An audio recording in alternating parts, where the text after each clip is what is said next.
Whoa, Mr. Wiley, look at that looking snazzy. What's up? Maybe I like to get dressed up sometime. Hey, so do I. You know what I'm saying? I gotta get smooth. Kids these days don't know how to dress, period. They like those low-riding jeans, everything hanging out. You never catch me wearing anything like that. Never catch me wearing anything like that either. Guess I'll never catch you get me a cup of coffee without me having to ask for it, will I? Coming up, Mr. Wiley. You and this coffee. Hey, what's up, Tim? What's going on? Well, since Sam is gone, I'm posting her job on the website. I wonder how her summer vacation's going. Have you heard from her? No, but man, oh man, that is the life. No, carefree and all like that. Hang on. Don't get any ideas, please. Don't get any ideas. No, that's not for me. No. But I am glad you are posting our job because I'm going to need the extra help now that I'm going to be a big Hollywood star and everything. Yeah, you know what? I was really wiped out the other day when Dirk was here. I didn't get a chance to ask him about that. You know, maybe you can answer a few questions. Hi. Actually, as Marcus's business partner, I would recommend that you don't say anything. Nothing against you. What? Just keep quiet about the show, okay? Listen, but the internet has my videos posted everywhere. What? People are going to know it's not a secret. Yes, but reality TV is so competitive. We don't want anybody to steal our ideas before the show is ready, right? Okay. I think I can understand. Now, this isn't going to affect the cafe at all, right? No disturbance. What? How would that affect anything? It's not going to affect anything. Yeah. Not even a little bit. Right. It's fine.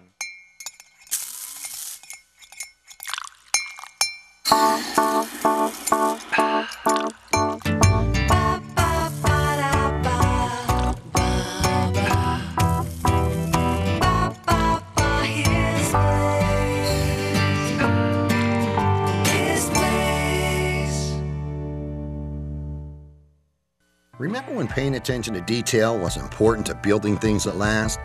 At Omega Home Improvements, we believe that your siding deserves that same attention to detail so it too is built to last.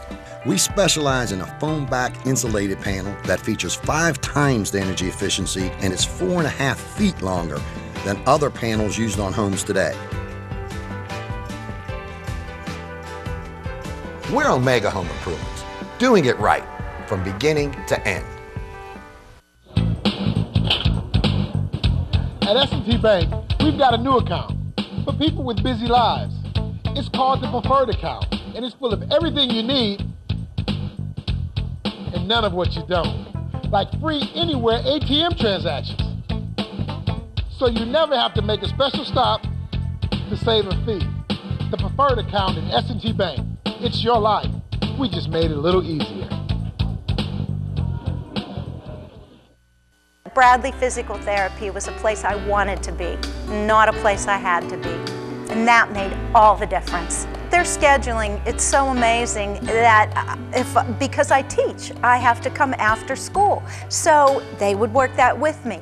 And even if I would call and say, oh my goodness, we have a teacher's meeting tonight, they would reschedule it for the next time. And they worked with me every time. It was never a burden, never a hardship, and it was always easy. Senior Care Plaza is a family-owned, long-term care residence that provides a nurturing home and a high-quality care program. If your loved one can no longer care for themselves, it's time to think about Senior Care Plaza. We call it care. You'll call it home. If you've been looking for a high-quality, top-rated personal care home with your specific needs in mind, Senior Care Plaza in McKeesport, Pennsylvania may be for you. Senior Care Plaza. Guys, you can maybe work this all out. I'm going to take my break. Megan's been waiting on me for a little bit. Okay? Have no fear. Where's Dirk? Dude, you are orange. Oh, wait, are you sick or something? Are you sick or something? I don't know what he has. He's not contagious. He's just been hanging out with a Kardashian. Who? George Hamilton.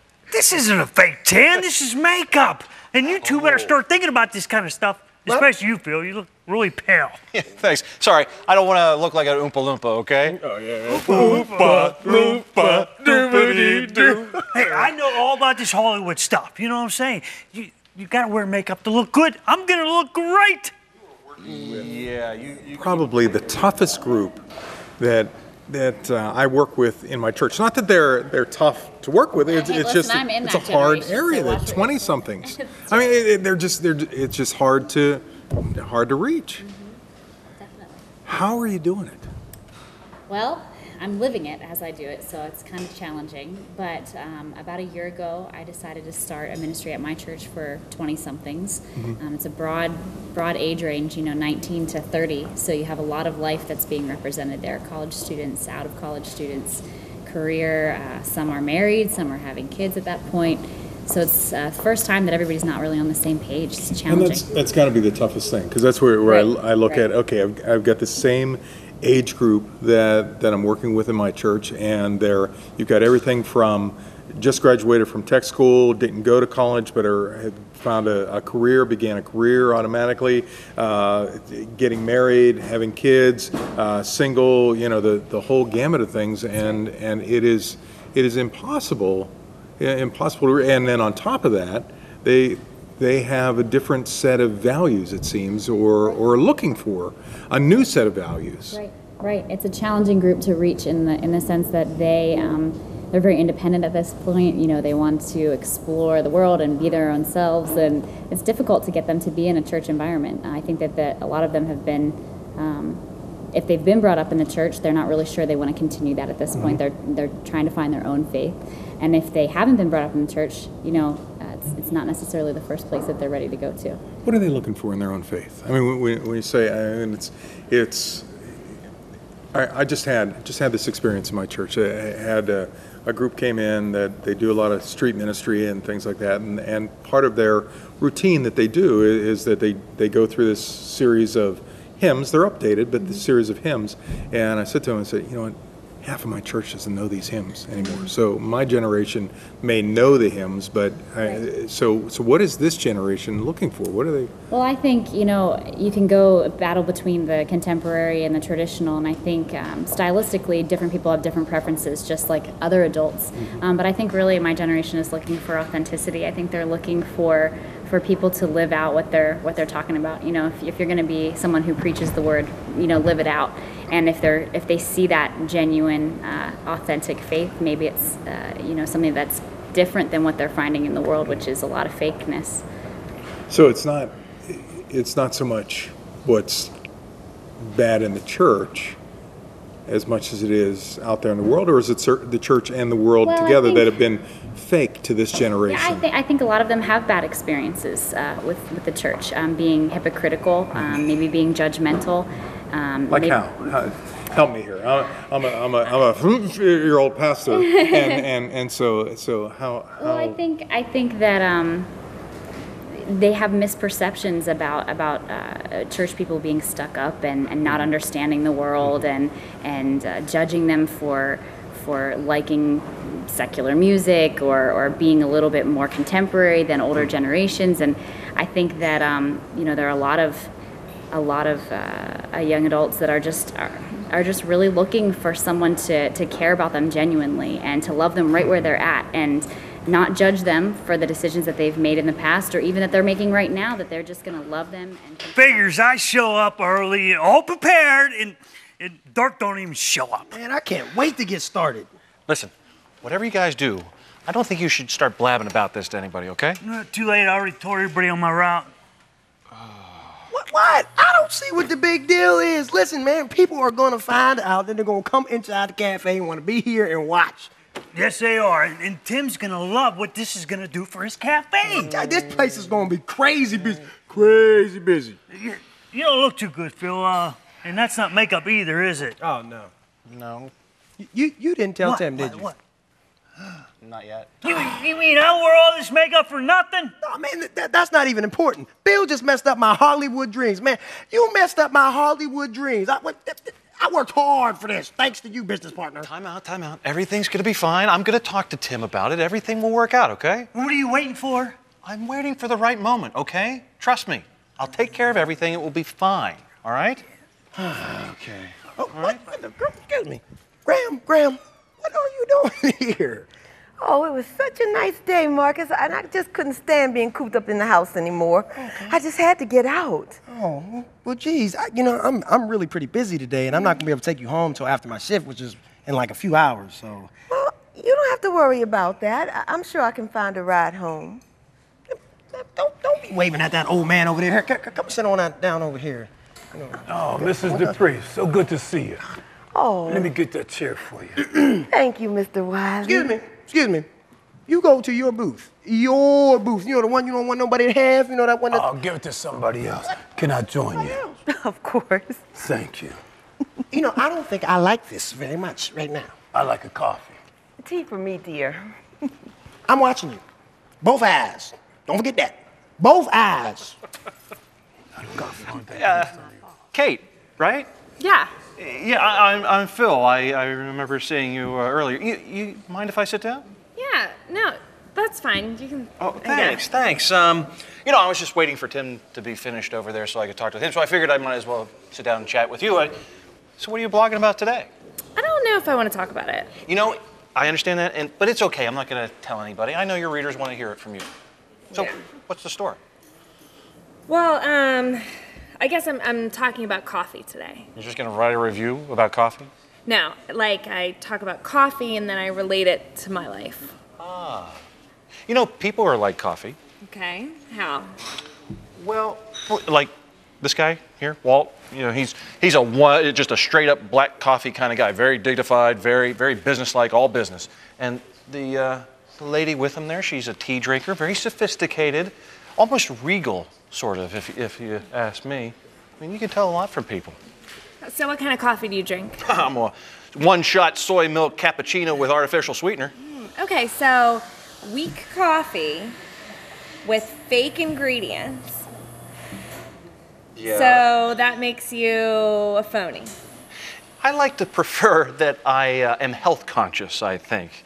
You know, I'm more concerned about that. Listen, I mean, if you take the people angle on the coffee angle, I think your readers are really going to relate to that. Hey, Bill, I got to run, man. I cannot believe Dirk never showed up. Man, this is very disappointing. Joe Mansky. Joe has a trucking company, Mansky Trucking. This is Kate. She's a blogger. You know, don't mind the orange. It's just makeup. Don't ask why, but this is Kate. She's a blogger. Oh, nice to meet you. I have a vlog. Do you know what that is? Yeah, it's video blogging. Yeah, yes, it is. You know, I'm sorry, I got to leave, but maybe we can get a chance. We'll talk some other time, okay? Okay. We'll see you. Nice meeting you. You too. See you later, Joe. Well, you know, I gotta get back to. Don't forget what I said about the whole people coffee angle thing. I think they're really gonna relate to that. 100%. Okay. Yeah. I mean, I completely understand. It's one of the challenges that I had growing up in the church. That when I became a pastor of my first church, said, you know, what I want to be is I want to be as real as possible. Mm-hmm. And that's not always as easy because it goes against the grain of what people expect a Christian to be versus what we really are. What's your story? How did you come to Christ? Have you always been a Christian? Yes, I grew up in a Christian home. I was raised by an incredible set of parents who loved the Lord, and my grandparents loved the Lord, my aunts and uncles and cousins. I was just very blessed. You didn't have any choice. No, I really had to love Jesus, or that was the only option. No, but I did have a wonderful experience growing up in the church. But I went to a Christian college, and I struggled in college to find a church home. Even though I was in a Christian environment, I struggled with the idea of needing the church to support me. I could do faith on my own. I could figure it out by myself. And so I understand where college age and career age kids are coming from. Is it part of the is the whole mentality part of breaking free and becoming independent and being able to stand on your own 2 feet and kind of God gets thrown into that package? Or is it more than that? Well, I think our society is so individualistic. I see a lot of young adults that want to have their own thing. You know, I have God in my life, and what I have, just me. You know, that's good enough. I don't really need the church to help. I think the church is really where they find accountability and probably a little bit of challenge that they're not giving themselves. So maybe they're avoiding the church environment because their own individual faith is a little safer. They don't really, they're not as accountable to themselves as maybe a church environment would. So we have to, with this age group, do we kind of, I hate to put it this way, but do we kind of have to do baby steps with them to just kind of get them to a place where they find the church as being a friendly place first before we begin to tell them, share with them biblical principles that will challenge their life? I think they have to learn to trust you. I think they want to know that you're going to love them, like I said, right where you're at. I think they also want to see your faith in action. I think they want to look at your church and say, you know what, this church is making a difference in the world. This church is really living out the faith that they claim, and it's something that's real, and I'm seeing people's lives change, so maybe it really does work. What are you doing? I know you're starting. You're working very hard. You work for a very large church, but it's tough reaching. So what have you found to just get them started, to get them together? The first step that I've taken is to just create a social environment. It's strictly social. I wanted to have a place personally as a 24-year-old where I could hang out with other folks that had the same morals and beliefs that I did. We don't necessarily discuss church or God, but it often comes up in conversation. But just a place where we can go bowling or go out to dinner or go to the movies and just be with a group of people that are going to build us up and not tear us down. And I've found that to be at least a touch point for kids. It's difficult to keep the same group of people together. They're not very committal. I'm speaking to myself here. We tend to change our plans on a minute-by-minute basis. If a better offer comes along, we tend to bail sometimes. But at least it's a place that they can know they can find other Christians to spend time with and get refreshed. And it's working? It is working. I mean, I would say I've never been at an event alone, so I would say His place.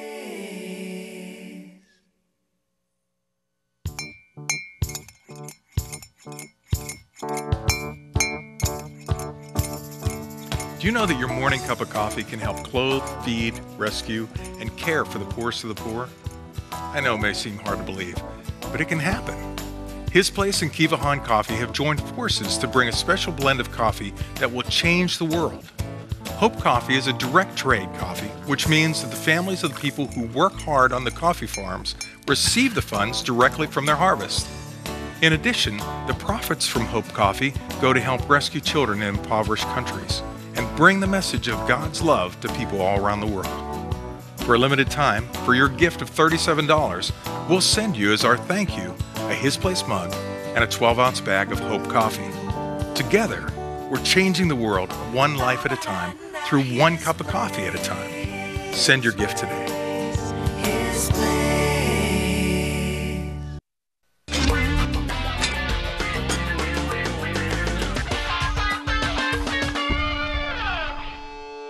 Hi, folks. Thanks for tuning in. His Place. Hey, one of the best parts about this and the whole reason we do the show is to hear from people like yourself. So, send us in any type of letters, call us, let us know that you're watching, give us questions. We're going to get a phone number soon. We are going to have a phone number, so you can call in and leave voicemail messages, too. But for now, Rob and Tina wrote in and said, congratulations on the new His Place show. We always thought that the show is one of the best Christian programs ever produced and a hallmark for Cornerstone Television. So we're glad to see you back.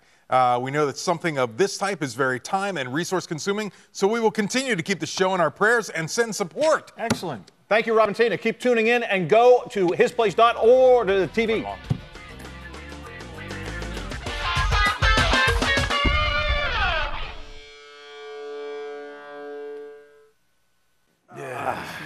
Hey, Graham, I brought you your tea.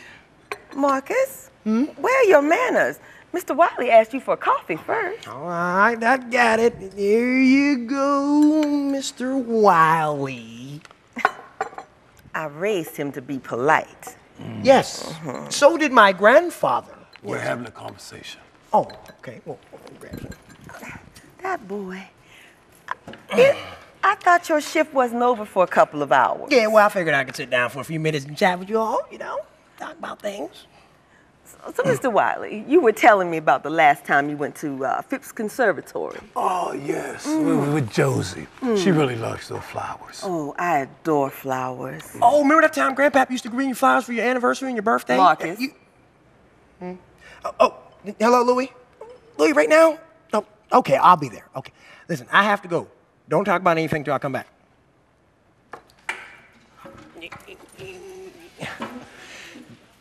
They make such a nice couple. Cut that out. They are not a couple. No? No. Oh, well, they will be soon. Don't say anything too loud. I don't want that old man to get any ideas. He hears everything. Hey, listen, I've got to get going, but I need you to do me a favor. If Dirk comes over, do not let Tim talk to Dirk until I get a chance to talk to Tim. Okay. Okay? Trust me. I'll make sure everything works out all right. You're covered. Everybody's covered. Everything will be great. I hope so. All right? No talking. Thank you. I'll talk to you later.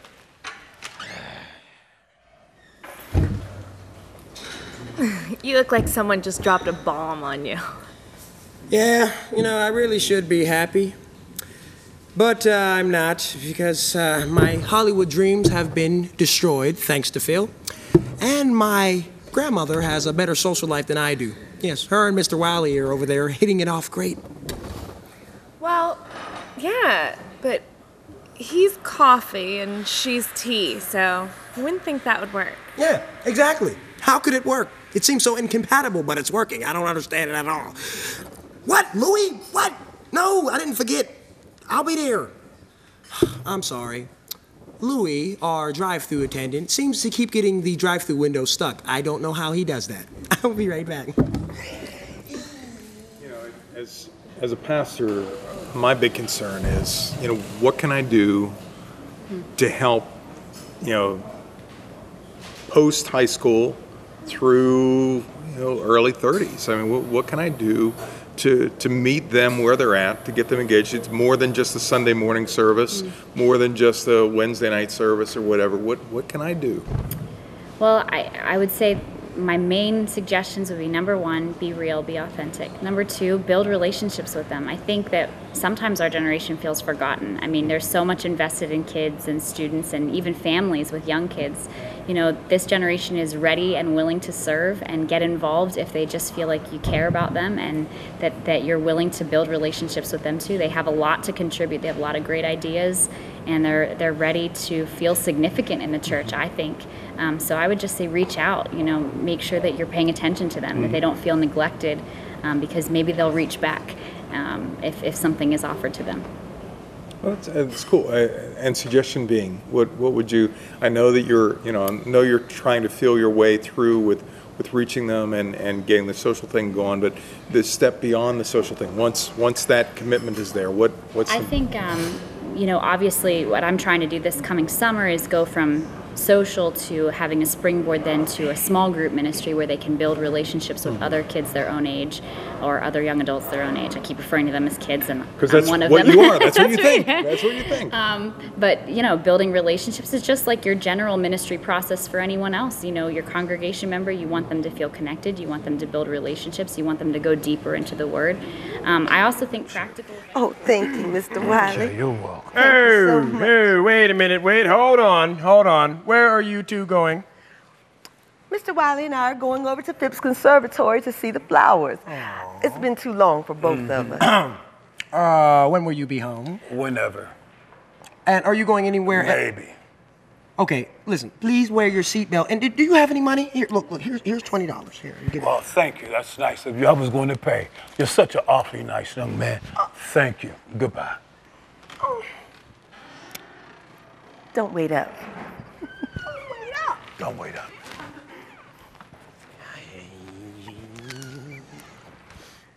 Grandma. Hey, Dirk. I was beginning to think you weren't coming. Marcus, I miss out on an opportunity like this? No. You know, it's actually kind of quiet in here right now for a change. It is. This might actually be the first time I can film something without getting interrupted. You know what I mean? Right, yeah. This is good. But, you know, Phil's not here, so maybe... Yeah, I noticed that. Phil's not here, is he? No, maybe we shouldn't film right now. Well, let me let you in on a little secret here, Marcus. Okay. I don't really like Phil. Oh. Yeah. So, this is a good thing. Yeah. Dirk, right? Yeah. Tim. Yeah. Hey, we really didn't get a chance to talk the other day. I wanted to talk to you. You're right. Yeah. Well, Phil's not here, so maybe we shouldn't be talking because Phil's not here. We shouldn't be talking? Well, Phil was supposed to talk with you. Aha! Phil. Yeah. That's what this is about. Listen, Dirk, nothing against you, but whatever you're selling, you know what? I'm not interested. If it's got something to do with Phil, I am not buying. You know, believe me, I understand. I've been on the receiving end of Phil's handiwork many times. Look, Tim, would you mind if we talk for maybe a minute or two? Okay, but no promises. Oh, sure. Sure, why don't you have a seat? Don't we have some customers that maybe need to be waited on? You know, we've got some of these folks out here that I understand when I'm not could wanted. use. All right. Okay.